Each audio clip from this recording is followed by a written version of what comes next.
करीम अम्मा बाद फ़ाऊज़ु बिल्लाहि मिनश्शैतानिर्रजीम बिस्मिल्लाहिर्रहमानिर्रहीम। मुअज़्ज़िन सामीन व सामियात, अस्सलामु अलैकुम वरहमतुल्लाहि वबरकातुहू। आज मैं एक छोटा सा बयान लेकर आई हूँ मोमिन की रूह के कब्ज़ होते वक्त आसमान से फरिश्तों का नज़ूल। इमाम अहमद, अबू दाऊद, हाकिम और इमाम बहकी ने हज़रत बरा बिन आज़िब रज़ियल्लाहु ताला अन्हु से रिवायत किया कि नबी करीम सल्लल्लाहु अलैहि वसल्लम ने इरशाद फरमाया, मुसलमान बंदे के लिए जब इसके दुनिया से रुखसत होने और आखिरत की तरफ मुतवज्जा होने का वक्त होता है तो आसमान से शफाफ चेहरे वाले फरिश्ते उतरते हैं, गोया कि उनके चेहरे आफताब की मानद हैं। वो जन्नती लिबास और जन्नती खुशबू लिए हुए एक लम्हा के लिए उसके पास बैठते हैं।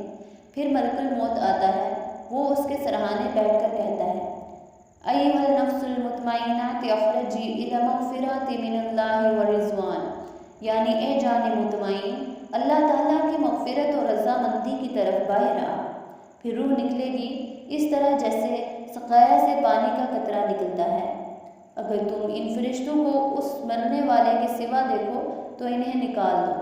फिर जब रूह निकाल लेते हैं तो मलकुल मौत के हाथ में एक लम्हा के लिए भी नहीं छोड़ते, बल्कि रूह को फ़ौरन लेकर जन्नती लिबास और खुशबू में रख लेते हैं। फिर इसे लेकर निकलते हैं गोया के नाफक मश्क की खुशबू से रोए ज़मीन महक रही है। फिर उसे आसमान पर ले जाकर फरिश्तों की जमातों पर गुजरते हैं। हर एक जमात पूछती है, ये किसकी तैब रूह है? ये कहते हैं, ये रूह फ़लाँ इब्न फ़लाँ की है, और इसका नहायत बेहतरीन तरीक़ से वो नाम लेते हैं जिससे वो दुनिया में पुकारा जाता है, यहाँ तक कि आसमान की उस हद तक ले जाते हैं जिसे सातवां आसमान कहते हैं। उस वक्त अल्लाह ताला फरमाता है कि इसके नामा अमाल को अलईन में लिखो और इसकी रूह में इसके जिस्म में लौटा दो। फिर फरिश्ते आते हैं और उससे बैठाते हैं और फिर उससे सवाल करते हैं, मन रब्बुका, तेरा रब कौन है? व मदीनुका, तेरा दीन क्या है?